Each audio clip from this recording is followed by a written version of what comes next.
Welcome. I'm delighted that you can all join us for our third presentation in the Osher Lifelong Learning Institute 2025 at the U Lecture Series. I'm Laura Peterson, an OLLI volunteer. The Osher Lifelong Learning Institute at the University of Minnesota is a vibrant learning community for people aged 50 plus. Part of the College of Continuing and Professional Studies, OLLI belongs to a national network of Osher Lifelong Learning Institutes supported by the Bernard Osher Foundation. I would like to acknowledge and say thank you to our sponsor, the University of Minnesota Alumni Association. We acknowledge that the University of Minnesota Twin Cities is built within the traditional homelands of the Dakota people.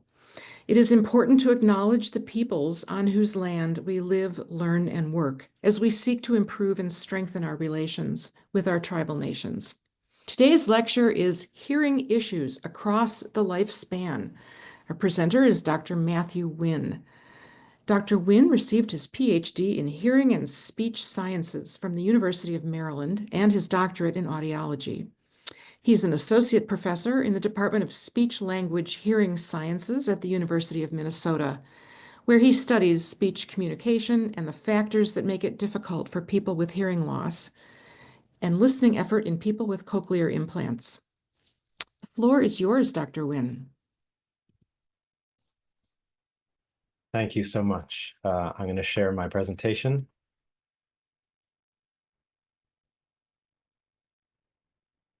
Okay. I want to start by thanking you all for joining me today for this seminar. By being here, you're making an effort to better understand and care for your friends and loved ones who have difficulty hearing. And maybe you just want to educate yourself about what their challenges are and how you can help, or maybe you're concerned about your own hearing. A lot of reasons why you might be here, or maybe you're just interested in learning something new. Either way, I appreciate that you're here to think about this. I want us to think about hearing loss in a more expansive way. It's not just about misunderstanding words or hearing when the microwave beeped. That happens, but that by itself isn't really the problem. The reason we care so much about hearing loss is that these confusions built up into frustration and helplessness, and it changes how people interact with the world around them and their loved ones. Activities that were once a regular part of going out to the restaurant, doing activities with friends, going and listening to a theater, what we see is that people with hearing loss gradually drop out of these activities. And to be clear, it's not that life gets worse because you didn't see a show at the Guthrie, or that you didn't paint a picture with your friends.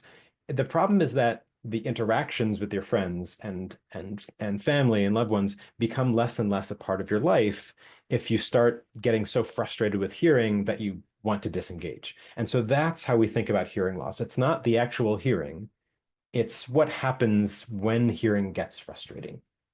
And there are some subtle things that happen that we notice in people. For example, using paper plates rather than regular plates, because after a long day of focusing and concentrating on conversation at work, you just don't have the energy to do your dishes, right? Or maybe the house starts to get a little bit messy for the same reason, that you leave things out because it's just too tiring.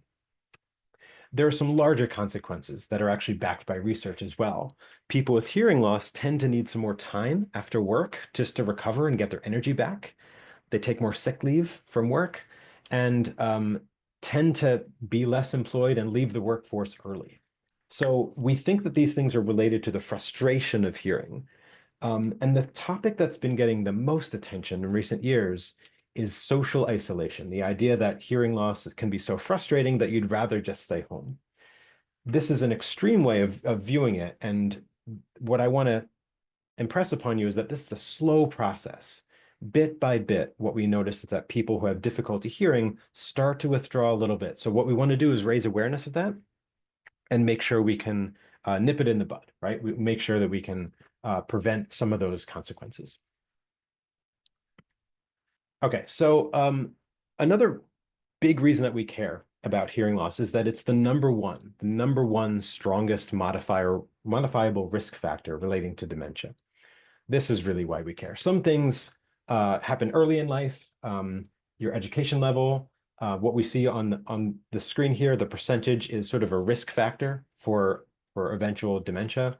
There are things that happen later in life, people who smoke, people who are less active, people who are around more pollution. We see increased risk factor for dementia, and things that happen sort of in the middle of the life. People who have hypertension, use alcohol a lot. But the thing that outpaces all of these factors is hearing loss. So this is what we want to focus on, because hearing loss turns out to relate to all these behaviors that result in understimulation. And so this is what we want to understand. Hearing loss is very common. 1 in 7 adults in the United States has hearing loss. And if you're looking at adults who are over 65, it becomes 1 in 3. So this is a very common problem. It happens across the lifespan, not just in older people. It happens at any age.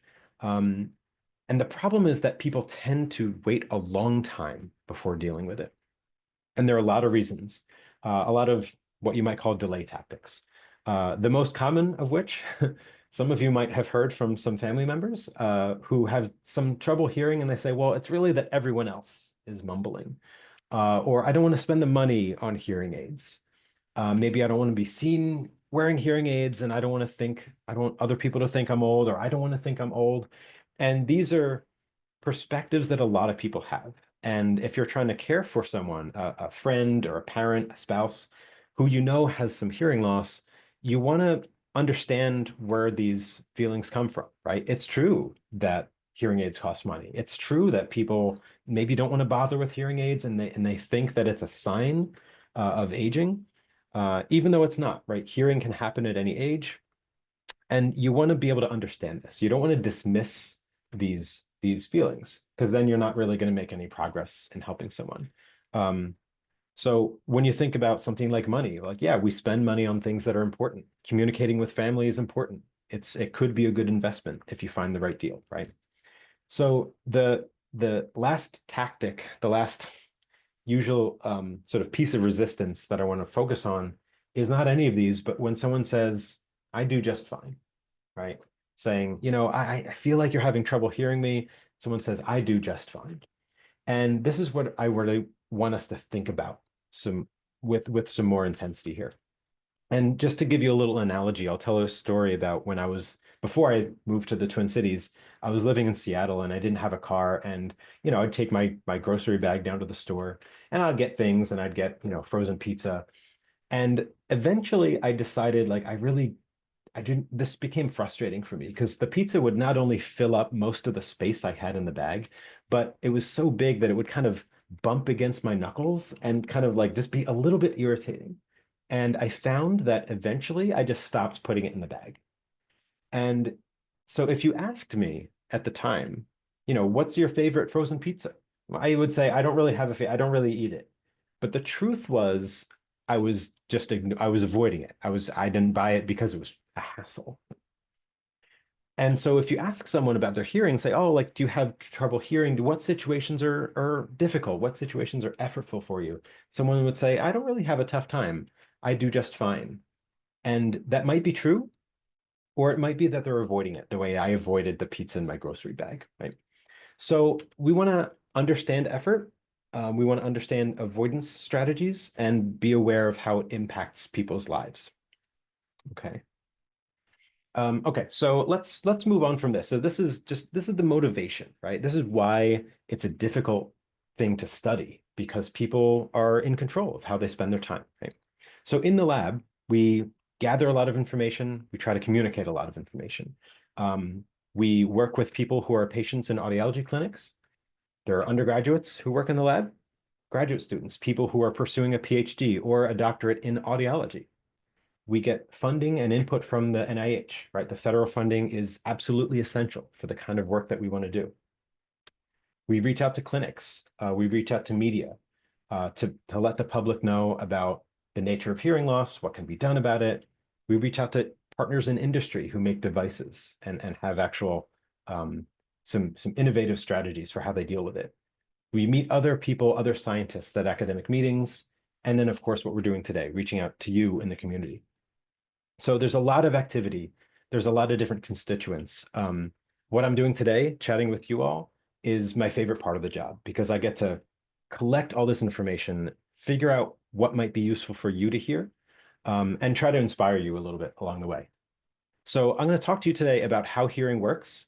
It's really amazing. There are entire years of curriculum that could be used just talking about hearing and how interesting it is.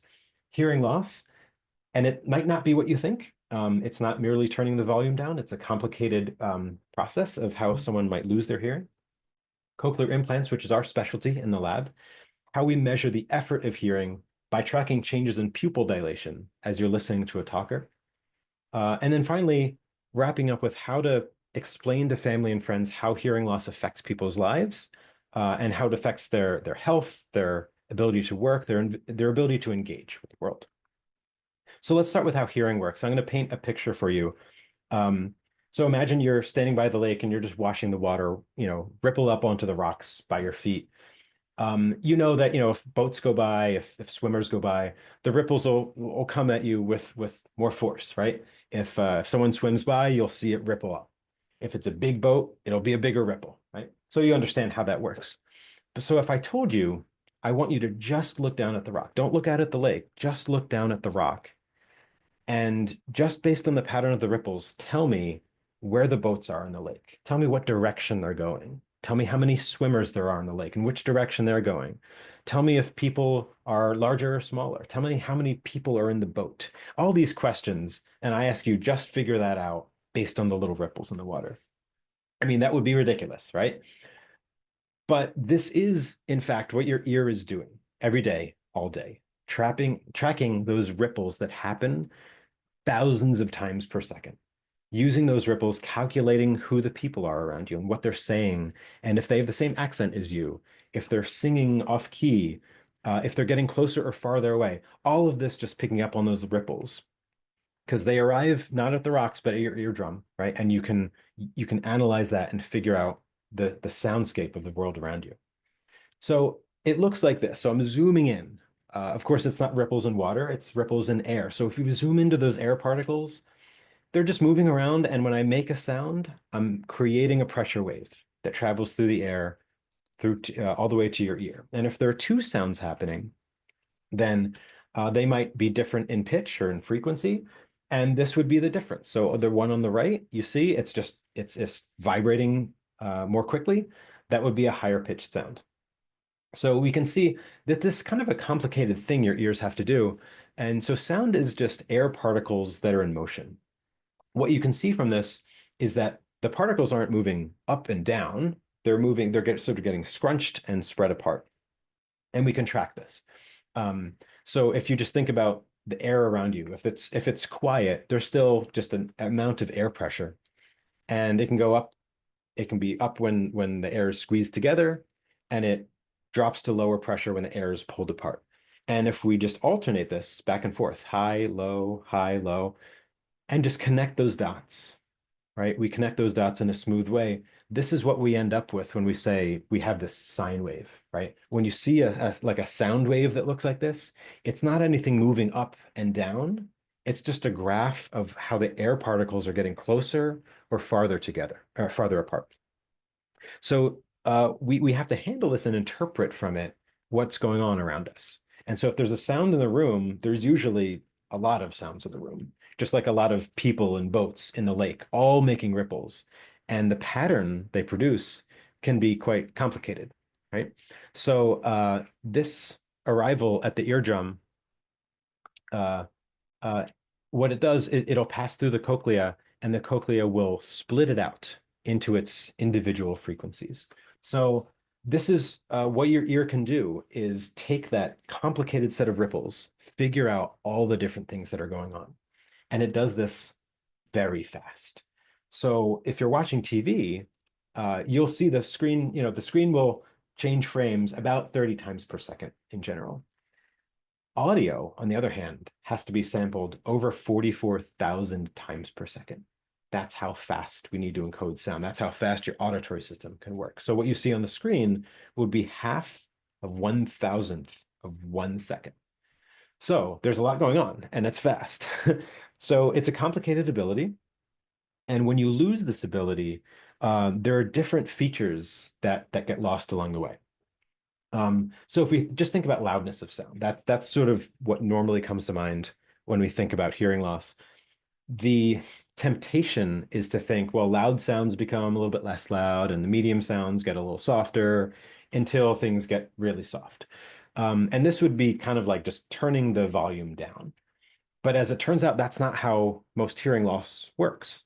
So when your inner ear gets damaged from noise, from ototoxic medications, or just from aging, what happens is the soft sounds just get knocked out. And in fact, those medium and loud sounds get louder and might get even more painful than normal. So let me just make sure this shows up here. There we go. So these are the frequencies that we just saw the ear is doing. And what happens with hearing loss is that those frequencies will get distorted a little bit, right? And so that distortion, what it means is it's not just sounds getting softer, it's sounds getting a little bit blurrier. And and why would this sound so loud? Well, you can think about when you're driving, the sun's in your eye, and maybe you have a little bit of grime and dirt on your windshield. What it means is every little speck of dust on your windshield sort of spreads that brightness and it becomes too bright. It's not that the sun is brighter, it's that the spreading, the distortion of that light strikes you, and it's just something you want to shield yourself from. And that's kind of what happens when someone has hearing loss. And it's one of the reasons why it's never a good idea to shout at someone who has hearing loss because it can get really uncomfortably loud.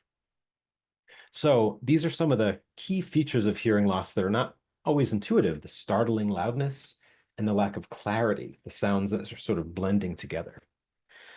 So this is a difficult problem to deal with, right? If you design a hearing aid, you have to deal with getting the exact right loudness to make sure things are loud enough, but not too loud, track things several thousand times per second, deal with clarity, deal with the direction of sound. It's very challenging.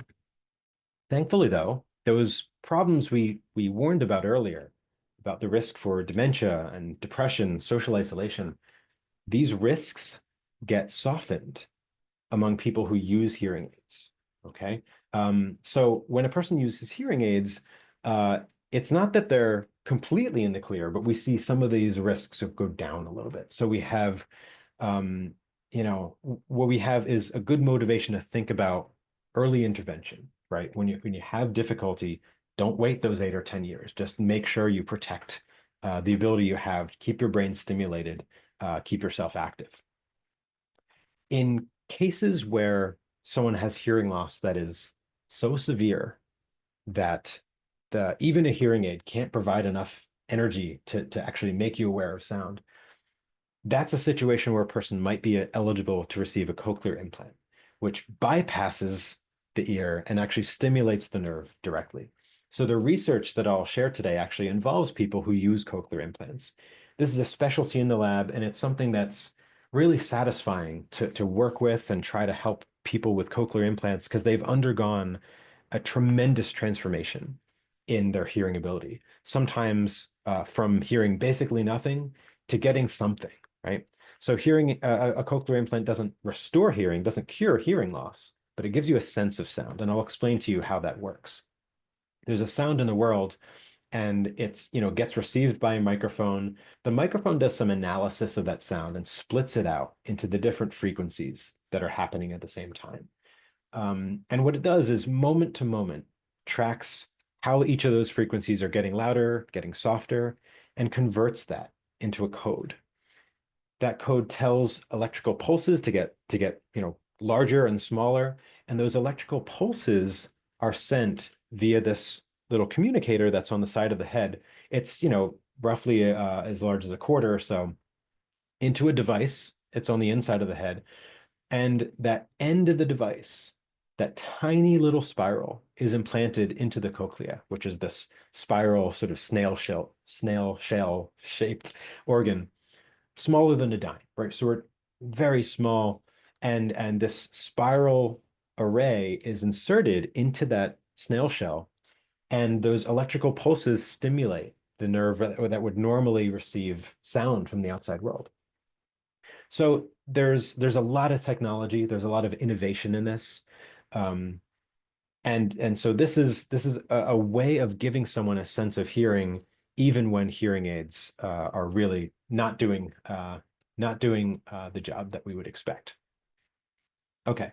So the science of cochlear implants is not done. A lot of people know about cochlear implants, but well, let me just check. Have my slides been sharing so far? Laura, can you Yes. confirm? Yep, Great. they look great. Great. Thanks. Um, so the science of cochlear implants is not done. Um, they have been celebrated. You can see pictures all over the internet of people smiling, people of across all ages, children, people who are retired, people who are young and making influencer videos on YouTube. And despite the celebration of this, there's still a lot of challenges. There are still reasons why people make these videos. It's to help you along, to coach you, because it can be difficult to hear speech when you're using a cochlear implant. And you can tell this by the large number of online resources and books, book after book after book, about how to understand your hearing loss, how to adjust to life with a cochlear implant. It's not like glasses where you just put them on and suddenly your sense is back, right? You got to learn and overcome some of the challenges. One of the challenges is that a cochlear implant makes some details of the sound blurry. So if I put these two sounds side by side, you don't have to know how to read sound waves just to see like one of them is spaced a little farther apart, so there's a slower rate of that sound, and the one on the right is faster. So you'd hear the one on the right as being higher pitched. But the cochlear implant, what it does, it has to simplify that sound a little bit. It can't capture all those details. And so both of those sounds might be presented to the listener as a rate of pulses that can't really be distinguished from each other. So some of those timing cues can be lost. And so it's really difficult to hear when the pitch goes up, pitch goes down. If someone's asking a question or trying to emphasize one of the words in a sentence, that can be a tricky ability. Another thing is that the clarity, the frequencies are blurred. And so the way I like to explain this is with a keyboard. You can imagine being very careful and pressing one key, this is exactly the note I need to hit. And with a cochlear implant, it's really more like pressing your whole hand down. You're generally in the right range of the keyboard, but you might be hitting multiple notes at the same time, and they're kind of blurred together. So if you think about a visual analogy here, if you look at what's on the screen, you can start to make a guess as to what you're seeing. And if I give you some context, you'd think, well, this is some kind of rose or tulip. But if I change the context, you might now think, well, actually, maybe that's more of a stop sign. So we can do this, but with auditory signals to learn that people are relying heavily on context. And as the clarity of that signal gets gradually better and better, we know that you're relying on context because you're jumping to the conclusion that this is a stop sign when it's really not a stop sign. So we can create experiments that play with these abilities to learn what the auditory system is doing, what the brain is doing, and how people progress from different stages of their hearing. So the details get blurred. We know that people rely on context, and you can do this also with, your favorite Gopher mascot playing hockey. The tricky thing here is that different people will have different kinds of distortion and blurriness. So everyone's hearing loss is a little bit different. It all runs the risk of being quite effortful to try to figure out what you're hearing. And in the lab, that's what we focus on. We study the effort of understanding speech. Not just did you get it right, that it was a stop sign, but how hard did you have to work to understand that, right? And the way we do this in the lab is by measuring dilation of your pupils as you're listening. As it turns out, when you're thinking harder, the pupil will dilate more. And so we can learn how hard people are thinking to work through what they heard. So if you came to the lab and you did one of these experiments, you'd be looking at this computer screen here with the little red cross in it. And I'd let you know there's a sound coming up, there's a sentence coming up, beep, beep. There's the sentence. You wait for a couple seconds, and then the light turns green for you to repeat back what you thought you heard. And the whole time, we're tracking changes in your pupil dilation based on what, relative to before the sentence began. And we plot out that as a data set. So there's the time landmarks in the data when you hear the sentence, the wait time, the response, and we're going to plot how much change we see in your pupil size. So 0 means your pupil remain the same size. But if you're listening to speech and you're trying to understand it, the pupil will grow a little bit. Not so much that you could see it just from conversing with someone. It's very subtle. But if you use some equipment, you can pick up on this. And the idea is, if I play for you one kind of sentence that's easy, we'll get data like this. And if I play a harder sentence, we'll see a larger amount of pupil dilation. And we look at that wait time as you're deliberating, as you think about what you heard, as you might have to reassemble one of the words and comprehend it. And that's where we focus. So there are a few things we want to understand here. The main situation that we've been interested in is something I'll display here. So imagine you're hearing someone talk and you're figuring out the words as they go along. They say the word the glide, and then the sentence continues and they say wore a long white dress. And you think, well, wait a minute, was that word really glide? It might not have been. Considering the context, it was probably bride, right? That just makes more sense. And that process takes a little bit of time, takes a little bit of brain power. And the idea here is that if I'm just conducting an evaluation, I don't know that you missed it because it looks like you got it right. But for people with hearing loss, this happens all the time, and it can be very effortful. And it's not just that you miss one word, right? That wouldn't be that much of a problem. The situation that's problem is that you're listening to someone, you fill in the gap, right? You realize, okay, this person's talking about the cake, but as you're thinking about that, he's on to the next sentence. And you wait, I missed that. Wait, what was the next sentence? And then as you're thinking about that sentence, he's on to the third one. And now the conversation is off the rails. And now you have to face a choice. Do I ask this person to repeat what he said? Do I try to wait and figure it out from context? Do I just ignore it? And now I'm trying to listen and make this calculation in my head at the same time. This can be exhausting. And talk to anyone you know who has hearing loss and describe this, and they'll tell you about how frustrating this can be. So this is hard to study because it all happens in your head, right? So in the lab, what we had to do is create an experiment to try to understand what's going on in your head. And here's the main way we did this. We create sentences where there's a specific word that if we removed it, you'd still figure it out from context and it looks like you got it correct, right? If I say there are eggs in a dozen, you know that there's 12, right? Even in this economy, there's still 12 eggs in a dozen. So if we give you sentences like this, and we have lots and lots of these sentences, what happens is you have to use this context backwards. Go back and figure out what that word was a few moments ago. And we do all kinds of rigorous controls to make sure we know exactly when the word happened and how easy it is to figure it out.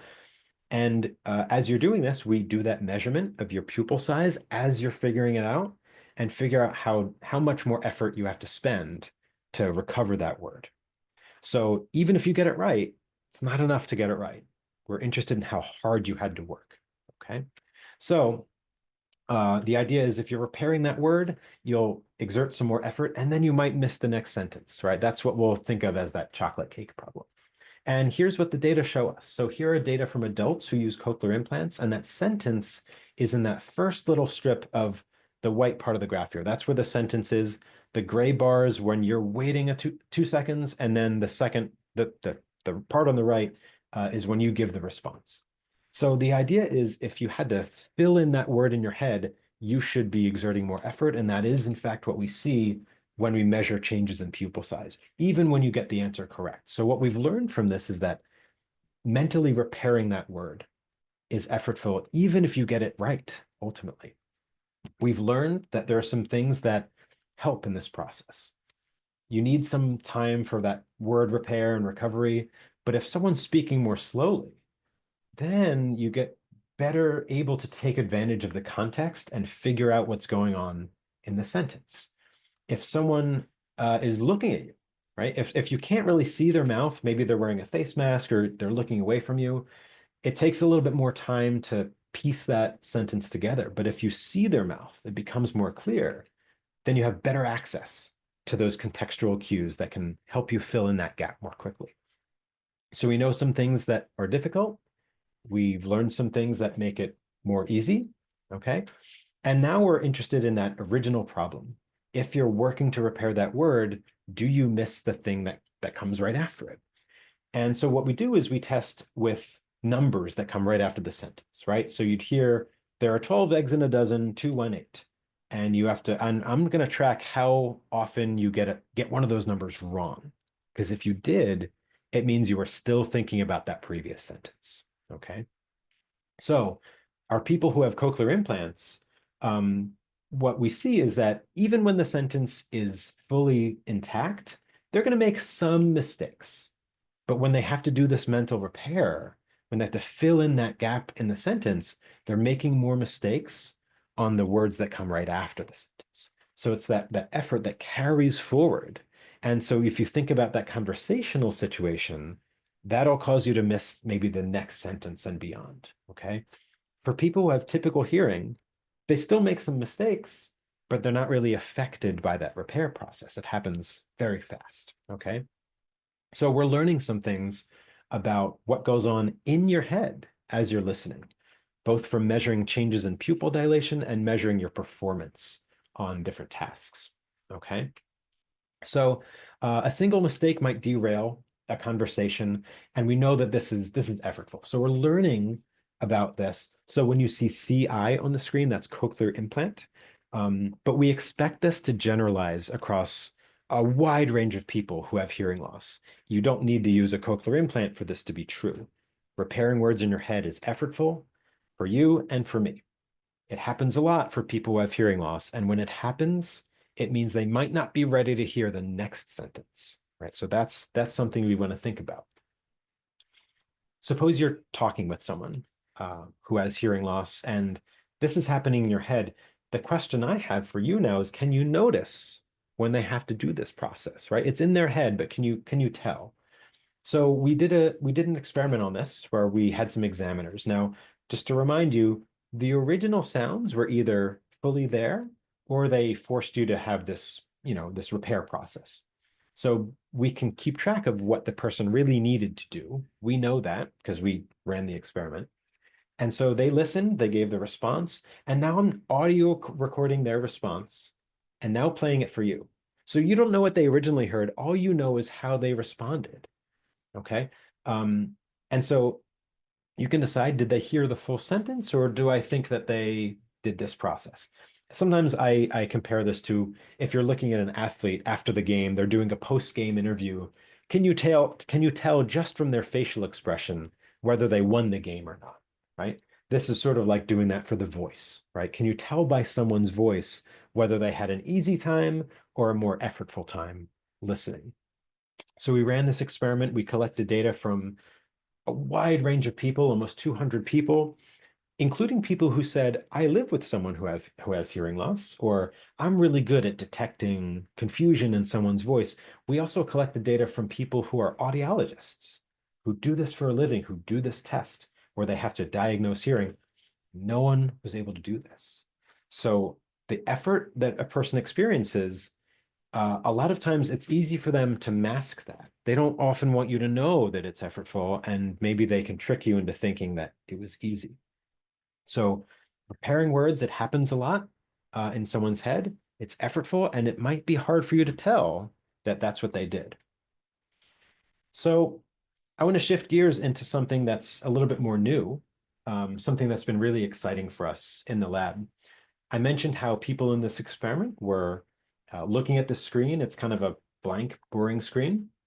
And I have them look at this fixation cross. That's just to make sure we know exactly where the eyes are. We're not creating changes in lighting that would cause the eye to dilate or contract. It's really just to make sure it's a controlled experiment. And if we track where you're looking, it should be very stable. It should be just a flat line, right? But it's not a flat line. As it turns out, there's little bumps along the way because as you're just looking at the world, your eye will jitter a little bit all the time, just a few times per second. And as it turns out, the moments of those jitters tell us something about how hard you're needing to focus, okay? So these, what we call microsaccades, small eye movements during just regular fixation. When you pause those, when you stop that jittering, as it turns out, it's related to things like giving more attention to someone, having expectations that something will happen, trying to encode something into memory, and most importantly for us, trying to really focus on your auditory gain. So we can look at the data here and say, well, during the stretch of time that there weren't too many saccades and maybe someone was focusing more. So we have a new way of thinking about putting more attention into what you're listening to. So what we've noticed from studies in recent years is that it seems like people with hearing loss are putting attention all over the place, not just where they need it, but sort of listening with extra effort all the time for longer than you might expect. And my theory is that people are getting a little burnt out from being constantly vigilant.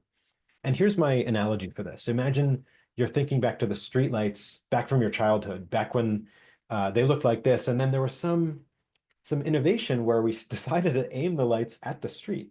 And that right away is a pretty large increase in efficiency. And then we changed the lights themselves.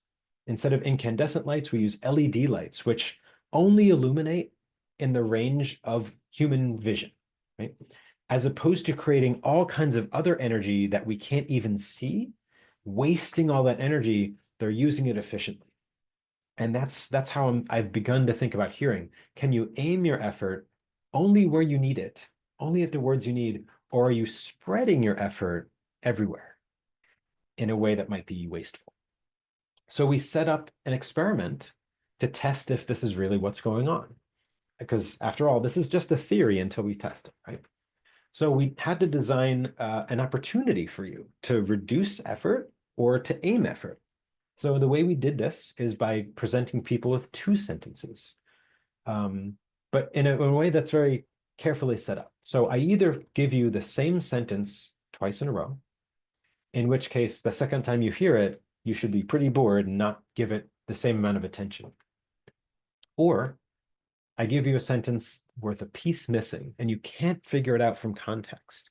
So when I repeat it for you, you think, oh, I actually only need this one word from it. I just need this one puzzle piece. I don't need the whole puzzle. And so if you're really good at this, you're going to zoom right into that word and just aim it there. And if I change the position of that word, you should change the timing of your attention. Right? So the idea here is that in all these situations, in the second half of this trial, you're always just getting a sentence. These are all identical to each other, but the difference is, what do you need from it? Do you need nothing because you already heard it? Do you need the second word? Do you need the fourth word, right? So what I'm doing is I'm presenting an opportunity where even though you're hearing the same thing, you can show me that your brain sort of has a different strategy. That's the idea. And what we're doing is we're measuring that the rate of that jittering in your eye, where if it gets lower, that means you're giving something more attention. So we can see during the time of the sentence, we get this little dip in that microsaccade rate, indicating that you're giving it some attention.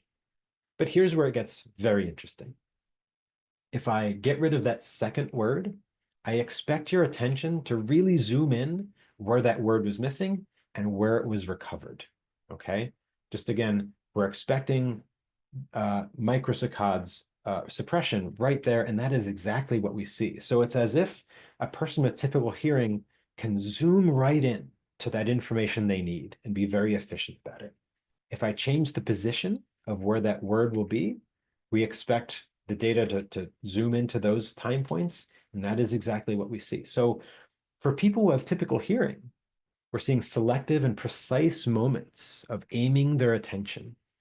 And that's what this data represents. So if we do the same experiment in people who have cochlear implants, now again, these are people who have some hearing, but it's a little bit less clear. Okay, so they're showing these dips, but they're showing these dips even when they don't need to be, right? So that we're seeing this aim being less selective, both in the first half, but also especially the second half of this trial. Whereas people with typical hearing have these very distinct responses specifically when they need something, the people with cochlear implants are engaged for everything. Even if they just heard the sentence, they're going to listen hard again.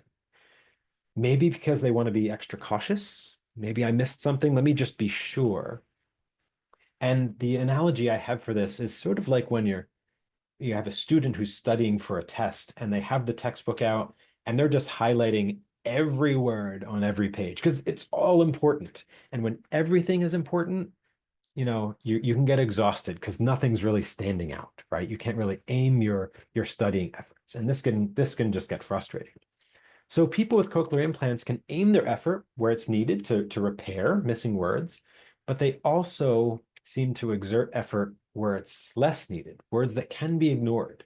Because I just gave you these words. You can ignore them, and yet effort is being exerted.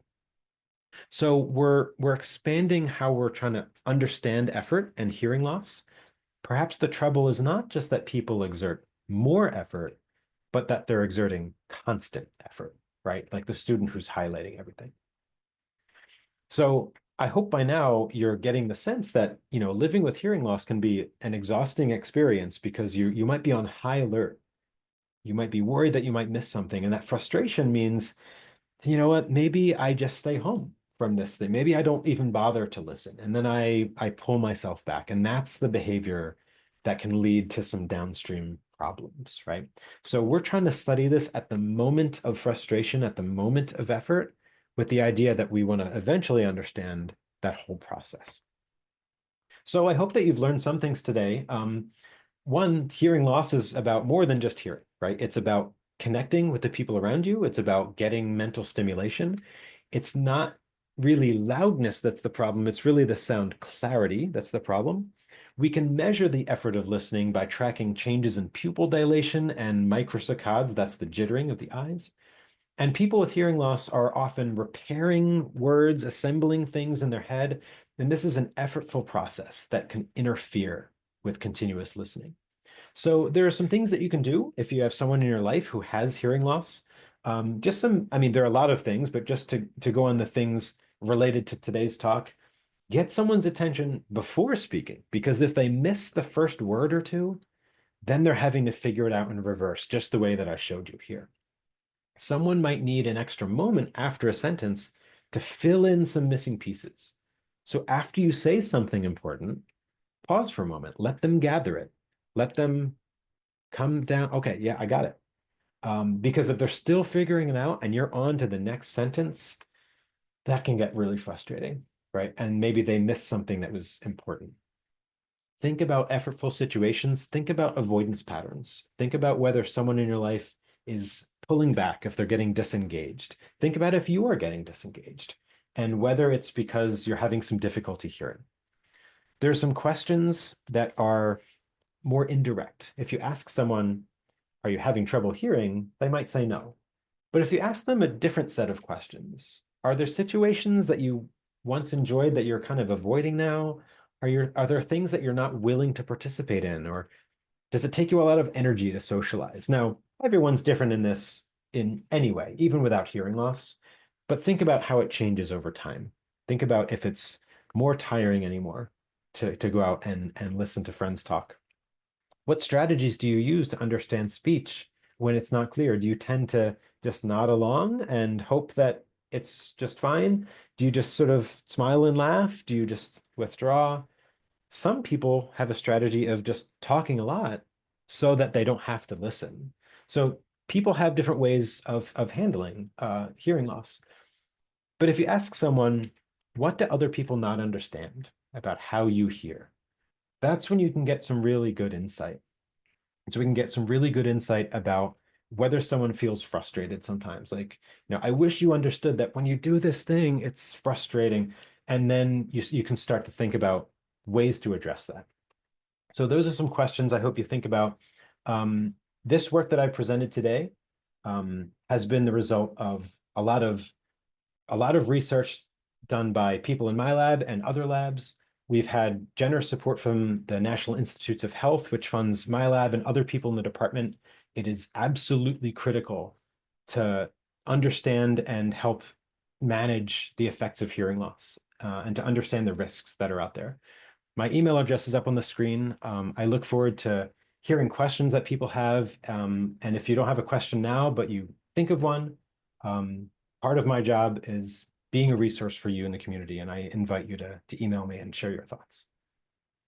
Thank you so much. Honestly, that was fascinating. And the size of our audience, I think, is a key indicator of the interest in this topic in general. We've had a lot of questions about tinnitus or tinnitus. Mhm. What is it? Is there a cure? Is there anything that can help? Yeah, so tinnitus is, so for people who don't know, tinnitus is when you hear a sound that's usually like ringing in your ears. It could be like a whooshing sound or a thumping sound. It's when there's no actual sound in the world, but your auditory system is still getting the sensation of it. It can be very, very frustrating. There are multiple ways that tinnitus happens.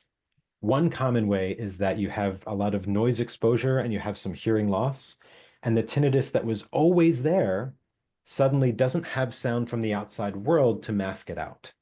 So in that case, when you wear hearing aids to address that loss, suddenly the outside world is now back to masking out that tinnitus so that it just gets drowned out. It becomes a needle in a haystack, essentially. That's not the only way that people have tinnitus, though. And some people don't really want to treat it with hearing aids. There are a lot of ways that we've tried to manage it in the past. Most of them has been not very successful. For example, playing some kind of noise, whether through something that looks like a hearing aid or a noise generating device in the room, just to again provide something that overpowers that, or pairing the tinnitus when you sense it. You have a device that you can sort of activate and it plays a pleasant sound. There's a new innovative device developed by Hubert Lim, who's a member of our community here in Minnesota. He's a biomedical engineer who's designed a device that essentially takes the sensation of tinnitus and redistributes it um, to other senses so that eventually it becomes weaker and weaker. So he's shown some very interesting and promising results for that.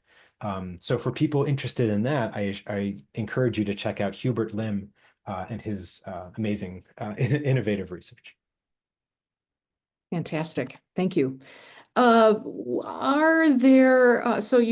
enjoyed your presentation on the microsaccades, and are there improvements being made in hearing aid technology that will take advantage of that research, the results? Yeah, there are not directly the microsaccades, but one of the things that people have tried is using the hearing aid to get a sense of how much attention your brain is giving to specific sounds. Let's say I have a sound that's repeating 5 times a second and one that's repeating slower at 3 times a second. And the hearing aid says, well, you know, your brain appears to be getting excited 3 times a second. You must be listening to that slower sound. So let's find the thing at that rate that your brain's trying to cue into and amplify that selectively and suppress the other sound. So this is a technology that's still at its very early stages. So you can see some results out there that are just starting to come out, but in general, hearing aids are still operating best when you're in control of what you want to listen to, and that can be making sure that you have directionality in a hearing aid, where you can say you have a way it just listens to what's in front of you or what's behind you to the side of you. It can suppress noise. It can handle things in a way that is appropriate for the situation.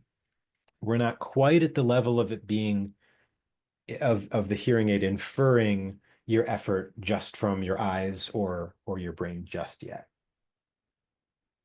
Okay, along those same lines about hearing aid technology, do you notice if there's any work being done to reduce some of those barriers you talked about initially to people getting hearing aids? So in particular, the expense and the visibility of the device.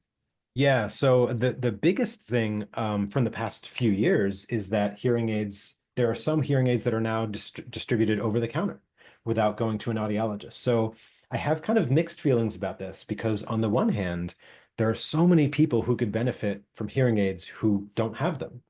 and cost is a big barrier. So if I can break down even one of those barriers, I'm on board. On the other hand, a big part of a person's success with a hearing aid is not just the device. It's the coaching, it's the counseling, it's the follow-up, it's the care for that person given by the audiologist. So it's because hearing loss, like I said, it's not like glasses where it just gets, my vision is perfect now as soon as I put my glasses on. Restoring your ability to hear and communicate is a slower process, and it really helps when someone is there to let you know what to expect at each stage, what to get inspired by, what to not get frustrated by. So over-the-counter devices can be really good, but still, I would encourage people to still be in contact with a professional to get that kind of coaching. There are other barriers, though, including people who don't live close to a metro area, right? If you're living way out in the rural areas in Minnesota, you might not have an audiologist within 2 hours of where you live. So one of the advances now is having fit a hearing aid or a cochlear implant, being able to make changes to it remotely rather than going all the way to the clinic and hooking it up to the machine.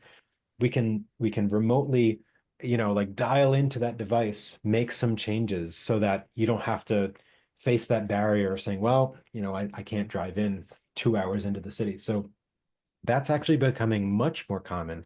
There are many more barriers other than just that, including audiologists who tend to be overwhelmingly, the same demographic. It's mostly women, it's mostly white women. And so if someone feels like, well, I really want to work with someone who understands me and my community and my challenges, and people tend to trust people who look like them, speak the same language. If we're not, if we're not producing clinicians who are, a diverse range of demographics, we might not end up serving the whole community. So there are a lot of different barriers, cost being just one of them, but certainly an important one. Yes. Okay. We have a lot of general questions that I'm going to try to summarize in one big fell swoop here. Okay. Um, so it's just I generally can go about, faster. oh, if people are experiencing hearing loss, who do they go see? Do they go to see an audiologist? And if so, how do they find one? Is Costco clinic recommended? Do they have to go to primary care? Can they buy a hearing aid online? What do they do? Yeah, you want to see an audiologist. That would be my recommendation. If you already know that you just want to get a hearing aid, Costco has hearing aids. Audiologists have hearing aids. The person at Costco might not be an audiologist, but they're still qualified to dispense the device. Personally, I find that audiologists are best suited to this. Um, Usually a person will be, if you have health insurance, you should have coverage for at least hearing testing annually. Depends on your coverage, of course. You should be able to just call up an audiologist, and just get that appointment. I would recommend that. So just go online, audiologist, the name Yep. of your There town, are and audiologists. There are audiologists at hospitals. They're at private practices. There's an audiology clinic right here in my building, just upstairs from where I'm sitting right now, on the University of Minnesota campus. oh, awesome. Okay. Okay, switching a little bit now to the cochlear implant questions. Can someone who has experienced hearing loss early in childhood receive a benefit from a cochlear implant in later life? Yeah, so let's suppose someone is born and doesn't have hearing. This person might be using sign language or in general just doesn't have a lot of access to sound. If that person gets a cochlear implant very early, within the first year or two, then they tend to progress along the same stages of listening and speaking as a peer with typical hearing, maybe a little bit of delay, but the same milestones. If that person waits until adulthood, then the outcomes tend to be very, very different. So the infrastructure of language, the way that the person predicts language and figures out the words, has been set up without sound. And so mapping sound onto that becomes a very challenging process. In addition to the difficulties of setting up the auditory system for stimulation altogether. So we tend to see the lowest outcomes for people who were born without hearing, went many years without hearing, and maybe, at 18 years old, 19, 20 years old, they decide to get a cochlear implant. That's the kind of patient where we'd say, our expectations are pretty low. We expect that you'd be able to get much better awareness of sound, and you can use that sound to help you lip read, but it's rare that someone in that situation would be able to, say, talk on the phone or understand words very clearly, even without, looking at someone's face. Most of the time, someone has grown up with hearing, lost their hearing, and then they get the cochlear implant, in which case the outcomes tend to be much better. Okay, that makes sense. Okay, so is the cochlear implant, I'm assuming it's battery powered, and how does that work? Is it rechargeable or do you have to swap out the batteries? It can be either way. So in previous years, you had batteries that sort of look like large hearing aid batteries. Now there are rechargeable devices, and the battery power from the device actually generates a signal that's sent to the internal receiver. So it generates its own signal from basic battery power. It's sort of very similar to a hearing aid. Hearing aids are also, many of them are rechargeable now as well. All right, what about the application of artificial intelligence to the technologies that you've talked about today? Any hope on the horizon? Yeah, there is a lot of marketing that will invoke the idea of artificial intelligence. Um, there are two main uses that I see so far. One is using AI to help identify noises in the background that you want to suppress. And the other has little to do with hearing, but it's still important. So if you have an AI that can detect if you're at risk for falling, right? Because the device can have, a movement sensor, an accelerometer, or a gyroscope in it. It can detect whether or not, changes in blood flow, or as we said, maybe some changes in brain activity. That might be a good frontier. I haven't seen a lot of um, return on some of the promises from AI so far. Although, there's a lot of hype, there's a lot of hope. But I'm a little bit skeptical of that so far. And I would encourage people to make sure when they're hearing about AI that they're distinguishing marketing that says, imagine if AI can solve this problem, which is what we usually hear, versus we have solved this problem with AI, right? So just make sure that you're not getting swindled by that. Okay. Is anyone working on trying to actually cure hearing loss of any type? Yeah, so this has been in development for many years, even decades now. So the most common kind of hearing loss is when you have damage to the inner hair cells, they're not hairs, they're just cells that live inside the ear that are responsible for increasing the clarity of sound and increasing your access to low level sounds, soft sounds in your environment. Those are the cells that get damaged as you get older, as you have noise exposure. There are some species, particularly birds, that can regenerate those hair cells if they're damaged. And so what people have been trying to do is learn the biology of how birds can do this and try to apply that technology to humans, right? And see if we can regenerate that.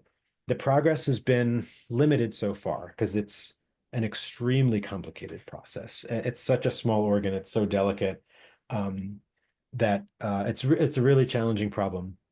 There are other things that should help restore some of the neural activity.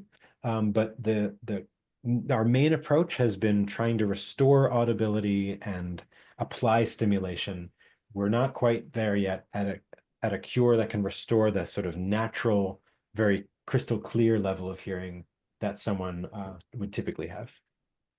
Is this something that, you know, crazy sentence here, but like a transplant could address? Could the whole cochlea be transplanted from? It's a good question. There are some challenges that would make that probably, I don't want to say impossible, but I wouldn't hold my breath. So the main reason is that there's a collection of nerves that innervate the cochlea. So the cochlea is spiral shaped, and so the nerve has a bunch of bundles that spirally radiate and go exactly where they need. And so that connects to a nerve that feeds into your brain. Cutting that nerve to put something else in means you're no longer sending that signal.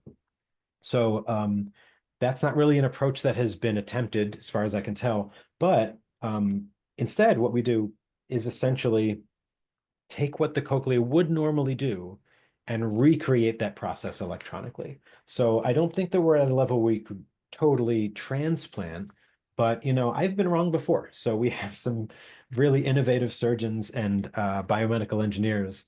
I haven't heard that idea floated before. Um, but so far, I haven't seen that direction taken yet. Instead, I think thinking better about how we design the device. Do we stimulate the cochlea? Do we stimulate the nerve? Do we stimulate with electricity or do we stimulate with light? These are the kinds of questions that we're grappling with right now to see how much farther we can get with the technology at hand. Do you see, and I'm sorry, maybe you have already answered this through various other answers already, but do you foresee advancements made in the hearing aid technology such that hearing can be kind of easily restored? Is it processing power that's the issue?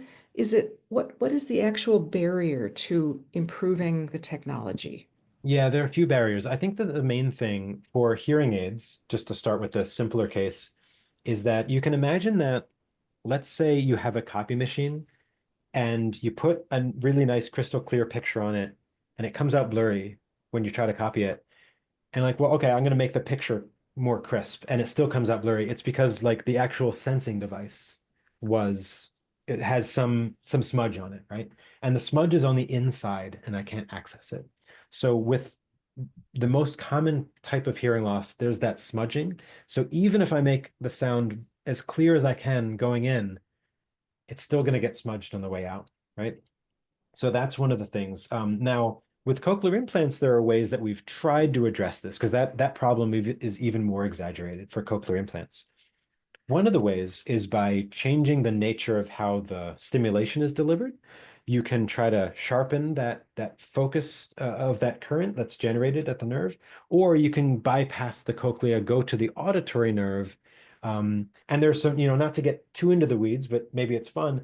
When you stimulate the cochlea, there's some there's some fluid, there's some tissue, there's some bone in the way that you have to grapple with in between the device and the nerve. But if you go right to the nerve, then you can maybe bypass some of that smudging.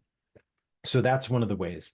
Um, there are other things that are challenging when you have two cochlear implants. You know, it's such a small, such a small area where the surgery is done that they might be inserted slightly differently from each other. So you hear a slightly different sound in your left ear than your right ear, and it may be hard to put that together. There are some new surgical techniques that are helping us with that, where we can know exactly where it is landing in the ear, and new noise reduction and signal processing technology. So there's with each year or two, a new iteration of the device will be released, and usually people will see some benefit as the time goes on. Nice. All right. So the big question of for every speaker so far this series has been, do you have any concerns about NIH funding being Yeah, reduced given Doge activities? yeah. It's hard to ignore.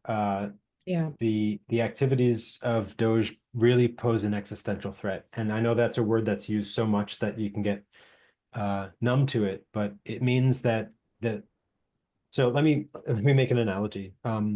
Let's suppose I'm trying to support a hockey team and I say all my money will go just to the team.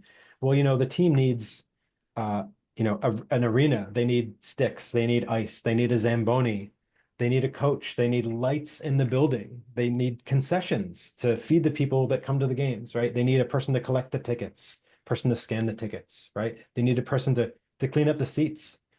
All of these things are not hockey related. So you say, well, that's superfluous, but it's not superfluous. It's necessary if you want that hockey team, right? In research, we have people who are running the building. We have lights. We have people doing the budgeting on the grants and supporting me as I'm getting my paperwork together. There are people who are employed by this grant, right? The people you see on the screen have received funding from this grant. They're employees. So what we're considering overhead costs, what we call indirect or facilities costs, these support real people. And so taking that away means that there are going to be people who are unemployed, and it means that the activities of the grant, the goals of the grant will not get accomplished. So far, my grant hasn't been targeted, but other people at the university have been targeted for various reasons. It is truly terrifying. I mean, I feel like we are working hard at issues that I find to be really important and related to people's lives. And it would be a real shame if that were endangered even more than it currently is.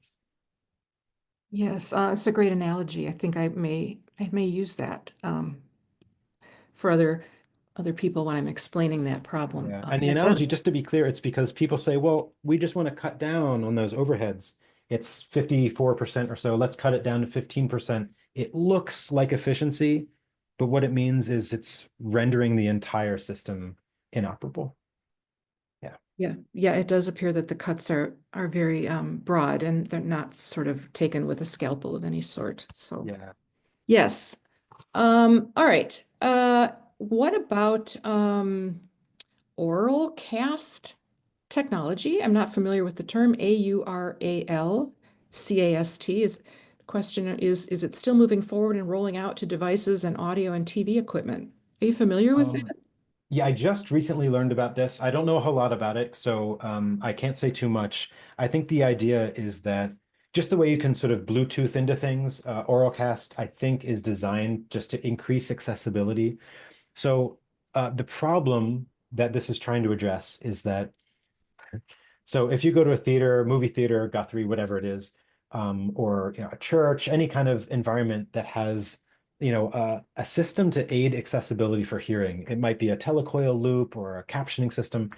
Sometimes these things just don't work very well, and sometimes the technology is just not communicating with your device. There's lots of reasons that just make this frustrating, and I think that Auracast is essentially designed to make this much more standardized and easier.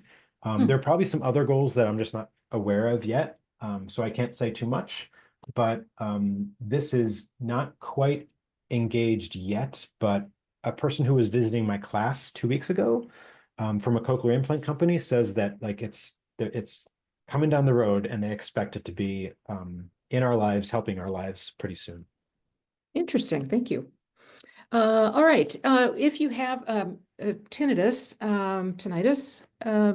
does that lead to other hearing related problems, or is it just a whole separate problem in addition to hearing loss? This is a good question. Sometimes tinnitus is just there on its own. Very frequently, it's related to hearing loss. And there Mm. are two ways, well, three ways that immediately come to mind. One is if someone has Meniere's disease. And so that is a trio of sensations where someone feels like their hearing is fluctuating, it's going up and down. And also they have tinnitus, they have ringing in their ears, and they have some balance problems. And these things co-occur. So in that case, tinnitus is related. In another case, you might have high frequency hearing loss where the ringing that's always there, because a lot of us have ringing and we don't even notice it. When you have hearing loss, then you have less of the sound from the outside world distracting you from it. So that's one case where it's connected with hearing. In another case that's quite rare, but important to mention, if someone has some kind of cancerous growth on their auditory nerve, they will tend to notice tinnitus as well as maybe a decline in hearing. And that tends to happen only on one side. Not always, but if you notice that your hearing is lopsided and you started hearing tinnitus in one ear and it's just constant, that's a good reason to go to an audiologist and get checked out. Sometimes it's nothing, oftentimes it's nothing, but it's a good reason to get checked out. There are tests that can be run to make sure that there's not anything going on physically that would compromise that. Um, Otherwise, tinnitus can happen when someone's stressed out. Tinnitus can happen if you've eaten too much salt, if you had a lot of salty food lately, because the ear is very metabolic. It responds to all the other parts of the body and what goes through the bloodstream. So there are some reasons why people get tinnitus. If you've just been exposed to a lot of loud noise, there might be some tinnitus that goes away after a day or two. That's connected with hearing. So it is often connected with hearing. It's not necessarily a sign that anything is in danger, but it is usually a sign that maybe it's a good idea to get your hearing checked out. Yeah, yeah. Great explanation. Okay. Are there specific words, vowels, or consonants that you find hearing impaired people struggle with more than others? Yeah, so sounds that are softer and high frequency. So if I say an S sound, almost all the energy that I'm producing happens 4,000 times per second and faster. And for a typical woman's voice, that might be 8,000 times per second. And that's a very high frequency. So that sound is at risk for getting lost. Sounds like T and K and F and TH. These are the sounds that really get confused a lot. So it sounds like tick and kick and offer and author. These are consonants that really get lost because they're very fast, they're very high frequency, and they're very soft in level. Mhm. Okay. I have a series of questions from different people about specific suggestions that you might have for specific problems. So, for example, any tips for trying to listen on the phone? Yeah, I think that some strategies for listening on the phone I would actually encourage you to do all the time, such as I think that the rate of speech, just as a musician practices with a metronome, we would all do pretty well to practice the having a nice, slow, steady rate of our speech and putting a pause at the end of a complete thought. Because listening through the phone means you're limiting which frequencies go through, okay? And that's going to make it harder. Your brain has to do a little bit of that work to fill in those gaps. And so those strategies or those difficulties I mentioned before in this talk about that, oh, it took me a little extra moment to fill in that word, give the person that extra moment. Um, that's one of the things. Another thing that is a common strategy is to make sure you're being obvious about what you're talking about, right? So I'll give you an example here. So one time I was watching a football game with my dad, and the sponsorship comes up, and the sponsor is like, "Oh, we're sponsored by this is uh, the Hamburger Helper Bowl, and it's sponsored by Vegan America." And he is like, this doesn't make sense at all, right? Like this is so weird. How could that be? And he was so confused by this that he like missed everything I said for the next few minutes. And the idea was like, it's not the Vegan America Bowl, it's the Feeding America Bowl, right? But if they had talked about the sponsor, if they talked about, okay, this Yeah. sponsor goes out to communities and delivers meals and like they and then they put the word up on the screen, there wouldn't have been that confusion, right? So it was one word that was missed, but because it was had no context, it caused a lot of confusion. So, like I'm going to talk about this thing now. Let me tell you about this is a really good strategy. Yeah, that's a great example. I think we probably all have examples from our personal lives of things that have been misunderstood. Yeah, yeah. Okay. Well, here's a great one. Why is it so hard to interpret words to unfamiliar songs? That's a good question. I don't know. That's not something I've studied, but I think that what it tells us, I will get into something that we know about. I think what it tells us is that our brain is usually doing most of the work there. So a really good example of this is someone who wears a cochlear implant. The cochlear implant is not designed to deliver music that accurately. It's designed to deliver speech. And what you need from speech is very different than what you need from music. It seems like they'd be the same, but they're actually quite different. Hmm. So, what we notice is that a person who's fit with a cochlear implant says, every song that I grew up with, I can hear very well, but new music can't understand it. And there's nothing obviously different in the sound. It's that what your brain's doing with the old music is actually just you just nudge it gently in the right direction, and the brain takes you all the way to the end. Okay. Just the way I did with those sentences where the word was missing, right? You can sort of fill it out. When you know how the song goes, you know how the song goes.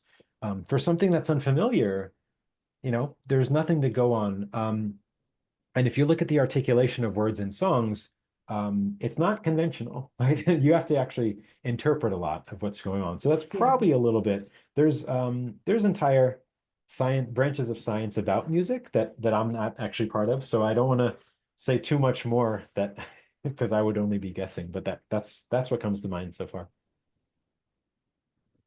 Okay, so we just have a question that was just submitted, I think, while you were talking about that, that says, my wife understands all the words in songs. I understand virtually none of the words in songs for all my life.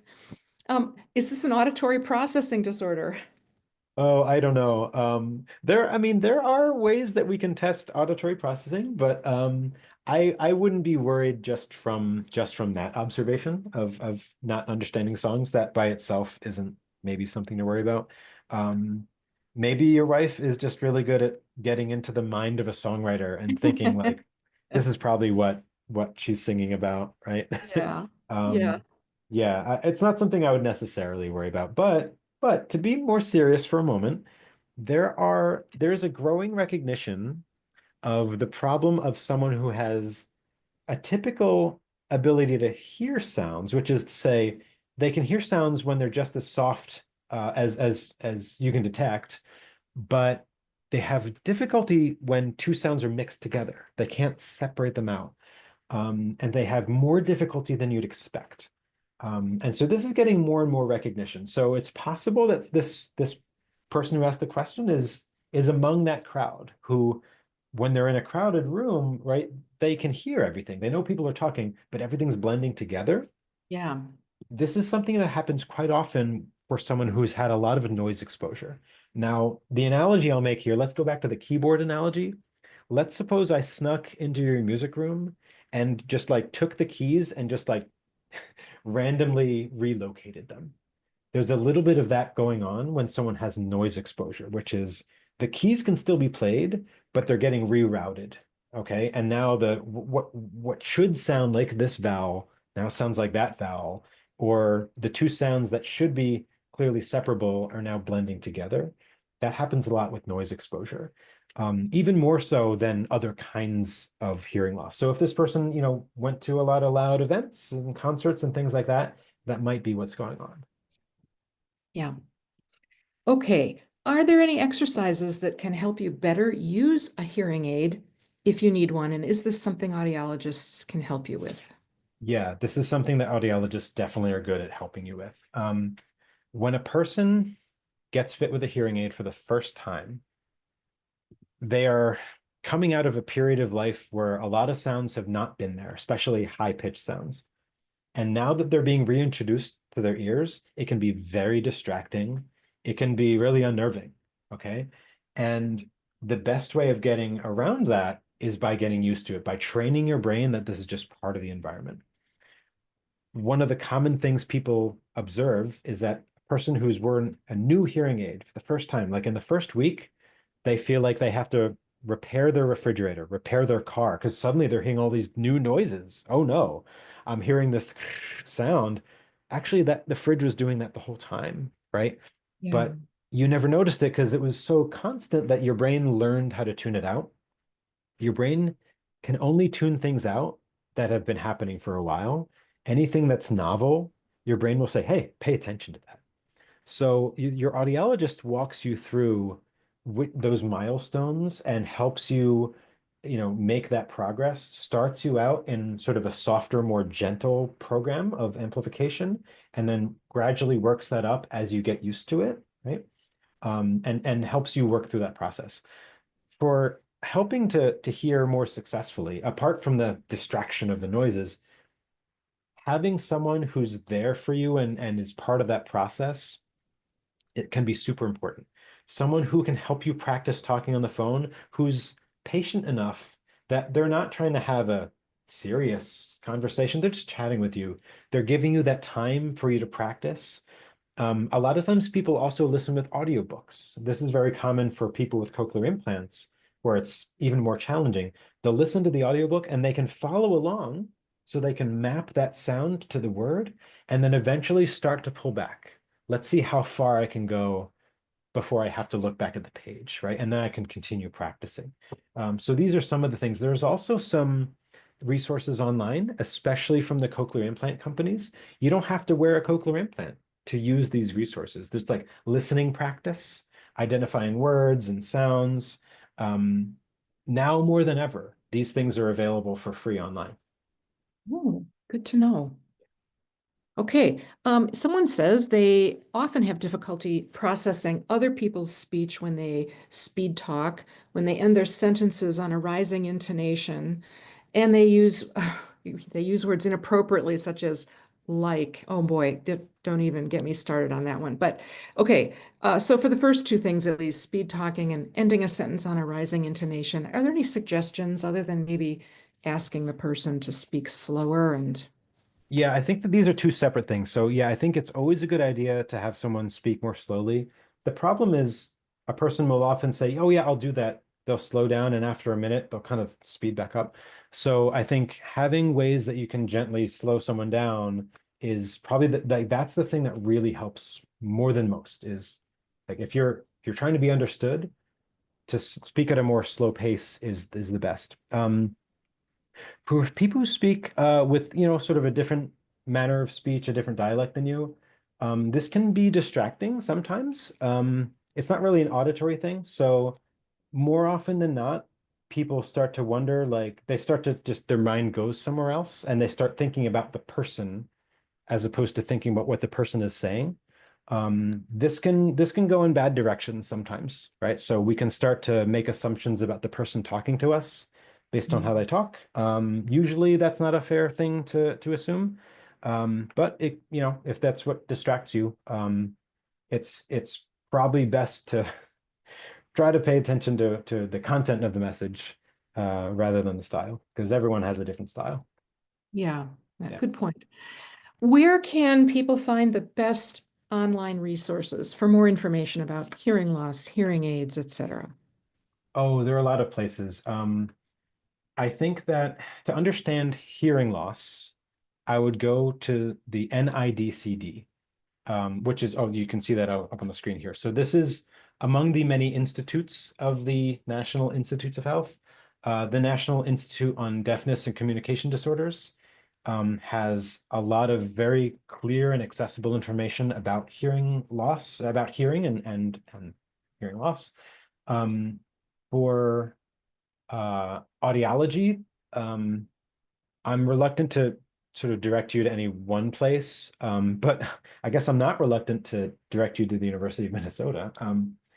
That's a really good place. So most audiologists will have been trained in not only how the ear works, but the strategies people use to improve their hearing, and also the psychology of what it's like to come to grips with wanting to get some help for it and going through that process. The Mhm. audiologist is a really great resource for you there. Um, a lot of audiology clinic websites will have some information about this because they want you to feel like you can trust them to take care of you. So I think there's part of your question I'm forgetting about hearing, audiology, and maybe there was something else. I think you've pretty much covered that actually. It was mainly just, yeah, hearing aids, hearing issues, things like that. Yeah. Okay. So a couple kind of specific questions, but since we still have some time left, I'll throw them at you and see what you can do with them. Um, Someone asks, what kind of an audiologist can be seen for a person with hearing loss from many years syndrome? Is it any audiologist who can treat that? Yep, any audiologist will be able to do the diagnostic testing and give you the help you need. So Meniere's is one of the sort of more common kinds of cases that would have been part of anyone's training. So I would trust any audiologist to understand that kind of case. Okay, great. How about if you have complete hearing loss in one ear and partial hearing loss in the other? Is that a unique situation for hearing aid help or not? Still treatable with hearing aids or correctable? Yeah, there are a few different ways that we can treat that situation. So, one way, which is quite rare, is to take the ear that can't hear and still put a hearing aid on it, but it doesn't deliver sound into that ear. What it does is it delivers sound to the other ear. This is called a cross hearing aid, and that's used only when the impaired ear really can't hear anything. Um, Another thing is, depending on the nature of that hearing loss, there's a bone anchored device, so something that can attach to the bone. It'll pick up sound on that side, and when you transmit sound through the bone, as it turns out, both ears can hear it. So you can Hmm. receive the sound on one side, hear it on the other, but not have something in your ear on both sides. Um, More commonly nowadays, a person who has no hearing in one ear but still has at least a nerve to connect to the brain, uh, there's eligibility for a cochlear implant on that one side. Now, this is relatively new. It used to be the case that to be eligible for a cochlear implant, you needed severe, profound hearing loss in both ears. Now we recognize that if you still have good hearing in one ear, you can implant the other ear and get a lot of benefit from this. So this is within the past 5 years or so, this is getting much more common. So for I don't know, the person who asked this question, you'd want to, if that's something you're interested in, you'd contact someone, you'd get some medical evaluation to make sure it would work for you. And then there are a number of different options on the table for you. Okay, thank you. Um, I know this is a little bit of a sensitive question, but is there any type of hearing aid that you would dissuade people from getting or any outlet that you get hearing aids from that you might dissuade people from Um, uh, patronizing? yeah, one thing comes to mind. So there's going to be a temptation for people to want to get the smallest hearing aid possible. Yeah. And maybe that's because they don't want it to be seen, or, but typically hearing aids that are on top of your ear are going to work way better. Um, Ones that are inside your ear. So if you just imagine, like, counting to five while plugging your ears, it's like it can be kind of uncomfortable and you hear your own voice really loud. Mm, Imagine that like all the time. That would be really uncomfortable. yeah. Hearing aid companies, some of them will maybe prey on someone's vanity by saying, look, we have the smallest device ever. The point isn't to not see it, the point is to hear better. So I would encourage people to get the kind of hearing aid that an audiologist says, like, this is the one that's appropriate for you. They're not going to lead you in the wrong direction because, like, if like you have a right to return the device, like they don't want to spend their time give you something that doesn't work and then have you return it. They're going to give you something they think will work best for you. Um, I don't know if there's an outlet that I wouldn't trust. I think a lot of people are trustworthy. I hope that that's true. There isn't a place that I would say not to go to, but I would encourage you, re regardless of where you go, whether it's an audiologist or like a Costco or a hearing aid dispenser place, try to get some input from a professional, an audiologist if you can, or connect with, online resources like people who have had hearing loss who can give you advice on what to expect. The expectations are key. You have to know what things to worry about and what things to not worry about. If you end up getting a device and just only wearing it an hour a day, you're not going to get benefit from it. So someone who can coach you in a way that maximizes your use and your exposure to that new sound is going to be the person who helps you hear the best. Well, I think that is the perfect place to end our session today. I do want to pass along that many people put into the Q&A thank yous to you and all the information that you've given and that you really do know your stuff. And they're just very, very grateful for all of this information. So I wanted to make sure that you heard that as well. Thank you. Thank you again. You as well, the audience. You always have great questions, and your interest, especially in today's topic, is very gratifying. Thanks to the OLLI program, and thanks to our sponsor, the University of Minnesota Alumni Association. Please join us next week when Dr. Benjamin Toff presents Understanding the Present Media Environment, Why Trust in the News Has Declined Around the World.